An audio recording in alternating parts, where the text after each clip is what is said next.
नमस्कार, आप देख रहे हैं आज तक। आपके साथ मैं हूं सईद अंसारी। प्रधानमंत्री नरेंद्र मोदी ने आज दिल्ली में एक समारोह में राष्ट्रपति प्रणब मुखर्जी की जमकर तारीफ की। मोदी ने कहा, राष्ट्रपति ने उनके साथ पिता की तरह सलूक किया है। गुजरात से दिल्ली आने के बाद सरकार पर ठीक तरह से पकड़ बनाने में जरूरी मदद प्रणब दा ने की है। प्रणब दा के बारे में बोलते बोलते मोदी भावुक हो गए। उन्होंने कहा कि हमेशा राष्ट्रपति ने मेरे स्वास्थ्य की चिंता की, मेरा हालचाल पूछा, मेरे पिता की तरह उन्होंने मुझसे बातचीत की और न सिर्फ इतना बल्कि निजी बातों से अलग हट के सरकार के कामकाज में भी उन्होंने मुझे सलाह दी। तो मुझे आज गर्व से मैं स्मरण करता हूं कांग्रेस के दिग्गज नेता नवल किशोर शर्मा जी के साथ काम करने का सौभाग्य मिला। बहुत कुछ सीखने को मिला और मैं मानता हूं कि मेरे जीवन का एक बहुत बड़ा सद्भाग्य रहा कि मुझे प्रणब दा की उंगली पकड़ करके दिल्ली की जिंदगी में अपने आप को सेट करने में बहुत बड़ी सुविधा मिली। बहुत बड़ा मेरे लिए एक बहुत बड़ा संबल रहा। ऐसी जिंदगी में एक भी मेरी मुलाकात पिछले 3 साल में राष्ट्रपति जी के साथ ऐसी नहीं रही जिसमें उन्होंने पिता की तरह, और मैं बहुत अंतर्मन से कह रहा हूं,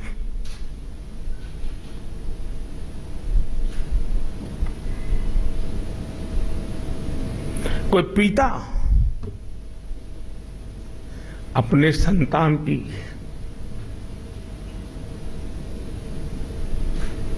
जैसे देखभाल करे। देखो मोदी जी, आधा दिन तो आराम करना ही पड़ेगा। मुझे दा कहते, प्रणब दा कहते हैं, भाई इतना काहे दौड़ रहे हो, कुछ कार्यक्रम कम करो, तुम तबीयत का संभालो। चुनाव के दिन थे उत्तर प्रदेश में, मुझे कहते हैं कि भाई जीत और हार चलती रहती है लेकिन कोई शरीक आकर देखोगे कि नहीं देखोगे। ये राष्ट्रपति के दायित्व का हिस्सा नहीं था, लेकिन उनके भीतर का इंसान अपने एक साथी की चिंता। और मैं मानता हूं कि ये व्यक्तित्व, ये संबंध, ये रूप राष्ट्र जीवन के लिए एक बहुत बड़ा हम जैसे लोगों को प्रेरणा देने वाला काम होता है। प्रणब दा पिता समान, प्रणब दा प्रेरणा देते हैं। रुख अगली खबर का। सरकार के 100 दिन पूरे होने पर उत्तर प्रदेश के मुख्यमंत्री योगी आदित्यनाथ ने आज तक को दिए खास इंटरव्यू में कहा कि उनकी सरकार गौरक्षा के नाम पर शरारती ताकतों को बर्दाश्त नहीं करेगी।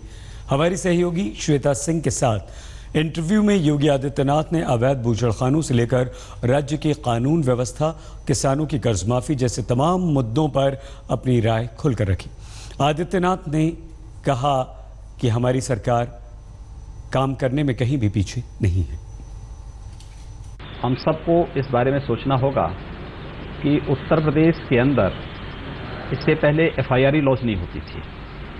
हम लोगों ने सबसे पहले तो इस बारे में कहा कि उत्तर प्रदेश में 100% FIR दर्ज हों।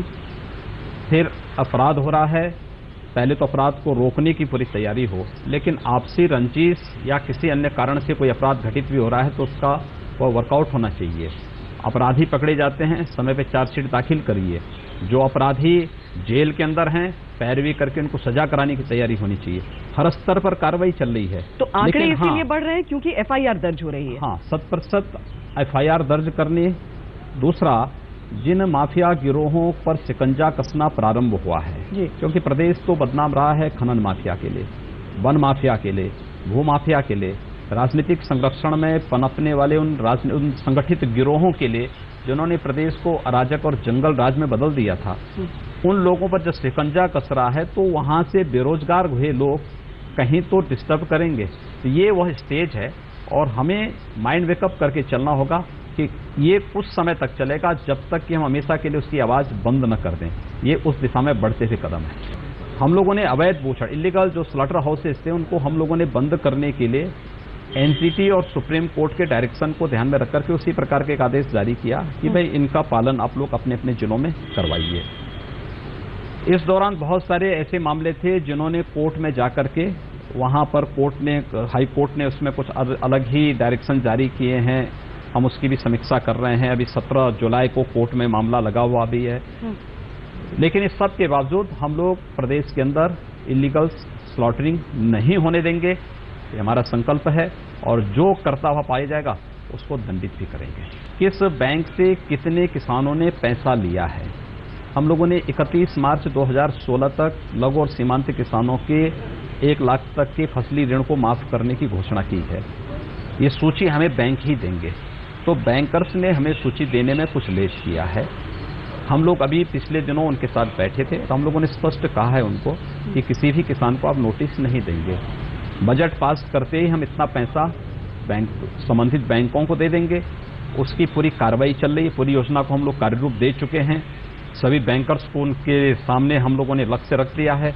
और उतना पैसा हम बैंक को दे देंगे और बैंक उन किसानों के उस जो पैसा 1 लाख तक का ऋण उसका रहा है उस ऋण को माफ करके किसान के सतत विकास और उसकी आत्मनिर्भरता के लिए जो कदम प्रदेश सरकार के द्वारा उठाए जाने चाहिए थे वो हम उसके माध्यम से उठा रहे हैं। देखिए, जिन लोगों ने प्रदेश को लूटा है, अब सोचिए कि गोमती रिवर फ्रंट पीपीआर उसका बनता है 160 करोड़ का, डीपीआर बनते बनते वो चला गया 660 करोड़ और उस परियोजना को पूरा होना था जनवरी 2017 में।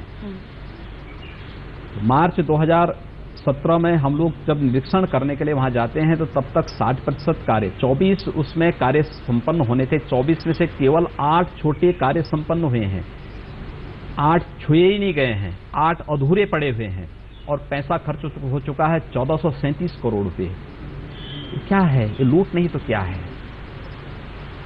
इन सब मामलों में हमने तो इसलिए एक केंद्रीय एजेंसी को दिया है जांच। हम अपनी एजेंसी से जांच कराएंगे, लोग कहेंगे देखिए साहब दबाव, केंद्र भी तो आपका ही है। नहीं, केंद्र भाई हम केंद्रीय एजेंसी से इसलिए दे रहे हैं जिससे ये आरोप न लग सके। सीबीआई के बारे में कहा जाता है निष्पक्ष है, तो कम से कम सीबीआई निष्पक्ष ही जांच कर लें। बहुत सारे मामलों में कहते हैं सीबीआई को दीजिए, हमने उसको दिया है। 1,21,000 किलोमीटर गड्ढायुक्त सड़कें उत्तर प्रदेश के अंदर थी, अलग अलग विभागों, इसमें गन्ना विभाग था, इसमें पीडब्ल्यूडी था, इसमें सिंचाई विभाग भी था, इसमें मंडी समिति थी, इसमें स्थानीय निकाय की इकाइयां भी थी, इसमें जिला पंचायत भी थी, पंचायती राज का भी था, अलग अलग विभागों के थे। बहुत सारे विभाग थे जिनके पास इस मद में कोई पैसा नहीं था, जैसे सिंचाई विभाग है, जैसे गन्ना विभाग है, इनके पास कोई भी इस मद में पैसा नहीं होता। तो स्वाभाविक रूप से जब बजट पास होगा तभी हम उसको पैसा दे पाएंगे। मंडी समिति के पास पैसा नहीं था, लेकिन मंडी समिति को हम लोगों ने पैसे की व्यवस्था कराई, क्योंकि मंडी के मद में कुछ पैसा था तो सड़कों के लिए हम लोगों ने उनको उपलब्ध करवाया। पीडब्ल्यूडी के कुछ पैसा दिया गया तो कुछ पैसा बजट पास होते ही हम उनको उपलब्ध कराने जा रहे हैं। लेकिन पहली बार हो रहा है कि 100 दिन के अंदर प्रदेश के अंदर 85,000 किलोमीटर से अधिक सड़कें बन जाएं, गड्ढा मुक्त हो जाएं। 1,21,000 है, ये 1,21,000 किलोमीटर की सड़कें समाजवादी पार्टी और बहुजन समाजवादी पार्टी के पाप और भ्रष्टाचार का एक नमूना है प्रदेश के अंदर। ये जो गड्ढे हैं, ये बड़े बड़े गड्ढे हैं। हमें नहीं मालूम था कि इतने बड़े गड्ढे होंगे, लेकिन इनके पाप और भ्रष्टाचार के गड्ढे इतने व्यापक हैं, इतने बड़े हैं कि इनको भरने में कुछ समय लग रहा है, लेकिन हम लोग इस कार्य को, इस लक्ष्य को पूरा। योगी आदित्यनाथ ने कानून व्यवस्था पर भी ताल ठोकी, लापरवाही पर अफसरों पर नकेल कसने की धमकी भी दी, लेकिन लगता है कि उत्तर प्रदेश के अपराधियों को किसी का डर खौफ नहीं है। लगातार 5 बार एक लड़की पर तेजाब फेंका गया। मुख्यमंत्री योगी आदित्यनाथ ने उस लड़की से अस्पताल जाकर मुलाकात भी की, लेकिन इसके बावजूद 5वीं बार उस लड़की पर तेजाब से हमला किया गया। अब सवाल ये है कि सरकार के दावों का क्या हुआ?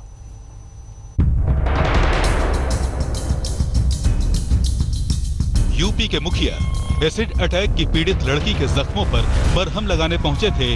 वो लड़की एक बार फिर तेजाब हमले का शिकार बना दी गई।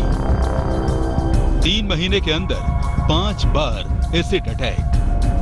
पानी वो ले रही थी, तो यही ढक्कन यही बाटल पड़ी थी और वैसे ही कूद के वहाँ उतर गई है और वही मर गई। नया हमला उस वक्त हुआ जब वो अपने हॉस्टल में थी। देर शाम जब वो मुंह धोने पानी टंकी के पास पहुंची, तभी कोई तेजाब फेंक अंधेरे में भाग निकला। पीड़िता के शोर मचाने पर गार्ड और वार्डन फौरन पहुंची और उसे अस्पताल में भर्ती कराया गया। पानी लेने के लिए आई और थोड़ी देर में ही 1 सेकंड में ही ये चिल्लाना शुरू की गए, मर गए मर गए। गार्ड निकल के बाहर आया और जैसे ही गार्ड आया तो उसने अपना शोर मचाया, हमको बुलाया और तब तक सारी लड़कियां हमारी 40-50 आ गई और हम लोग भी आ गए। तो हो रहा है न ताज्जुब। तेजाब हमले की पीड़ित लड़की जिसकी खैर खबर लेने सूबे के मुख्यमंत्री खुद पहुंचे हों, जिसकी सुरक्षा की गारंटी यूपी पुलिस के 5 जवानों के जिम्मे थी, उस लड़की पर 5वीं बार तेजाब फेंका गया। ये वारदात उत्तर प्रदेश की बदहाल कानून व्यवस्था की बोलती तस्वीर है। सत्ता के संरक्षण में पल रहे गुंडे, माफिया, अपराधी, लुटेरे, ये सब के सब मेहरबानी करके हुआ तो उत्तर प्रदेश छोड़ करके चले जाएं।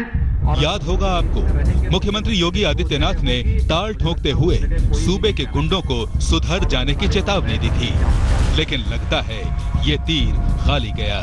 गुंडे न तो पहले डरते थे और न अब। पुलिस और अफसर दोनों उन पर लगाम लगाने में नाकाम रहे। हालांकि मुख्यमंत्री ने नए तेजाब कांड पर सफाई दी। आज जो मामला सामने आया है वह स्वयं हाथ से लगाने का प्रकरण सामने आया है। तो हम लोग इस बात की जांच करा रहे हैं कि सचमुच एक घटना घटित हुई, क्योंकि वे जिस हॉस्टल में रह रही हैं, हाँ। वे पूरी तरह सुरक्षित हॉस्टल है, हाँ। कोई बाहरी व्यक्ति वहां जा नहीं सकता है।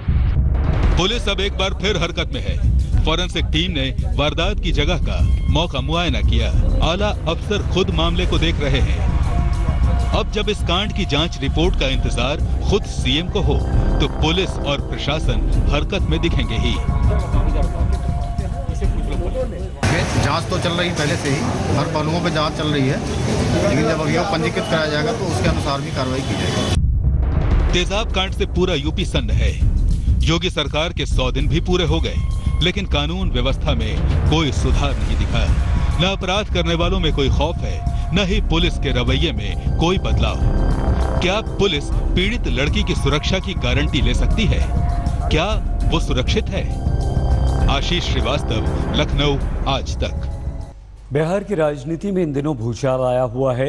राष्ट्रपति चुनाव के उम्मीदवार पर नीतीश के अलग राह लेने पर महागठबंधन का विवाद चरम पर है। अब लालू की बीजेपी के खिलाफ रैली से जेडीयू ने तौबा कर लिया, यानी तलखी बरकरार है। इफ्तार पार्टी के दौरान लालू और नीतीश का आमना सामना तो हुआ, लेकिन इस मेल मिलाप के बाद भी दूरी नहीं मिटी। राष्ट्रपति उम्मीदवार को लेकर उभरी खटास अब तक बरकरार है। अब विपक्षी एकजुटता को जेडीयू ने एक बार फिर झटका दिया है। नीतीश कुमार की पार्टी जेडीयू ने साफ कर दिया है कि जेडीयू सरकार में सहयोगी पार्टी आरजेडी के मुखिया लालू प्रसाद की रैली में हिस्सा नहीं लेगी। दलील यह है कि महागठबंधन की रैली नहीं बल्कि लालू की रैली है। शाम होते होते जेडीयू के एक और प्रवक्ता सामने आए और जख्म पर नमक छिड़कते हुए ताल ठोकी। कहा, नीतीश कुमार किसी के पीछे चलने वाले नेता नहीं। इशारा किस तरफ था ये समझाने की जरूरत नहीं। हालांकि उन्होंने ये भी साफ कर दिया कि आरजेडी से न्योता मिला तो नीतीश कुमार मंच साझा करेंगे, यानी लालू की रैली में जाएंगे। निश्चित तौर पर निमंत्रण मिलेगा अगर हमारे नेता नीतीश कुमार जी को, तो निश्चित तौर पर शामिल होंगे। हमारे नेता किसी के पिछलग्गू नहीं होंगे, जिसको पिछलग्गू होना आदरणीय नेता नीतीश कुमार जी के पीछे लगेगी। दूर बैठी बीजेपी महागठबंधन के गांठ के खुलने के इंतजार में है। उसे पूरी उम्मीद है कि आपसी सिर फुटअव्वल महागठबंधन को ले डूबेगी।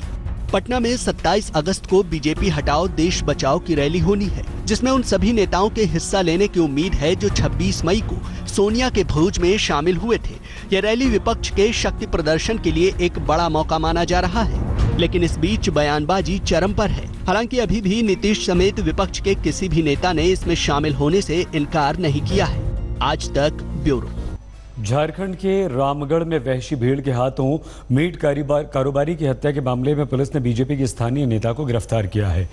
गिरफ्तार नित्यानंद महतो रामगढ़ में बीजेपी मीडिया सेल का प्रभारी है। अब तक इस मामले में 3 लोग गिरफ्तार हो चुके हैं।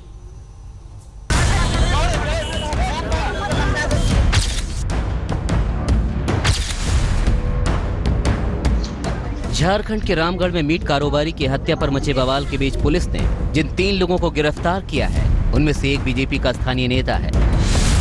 पुलिस ने जिस शख्स को गिरफ्तार किया है उसका नाम नित्यानंद महतो है और वो रामगढ़ में बीजेपी का मीडिया सेल देखता है।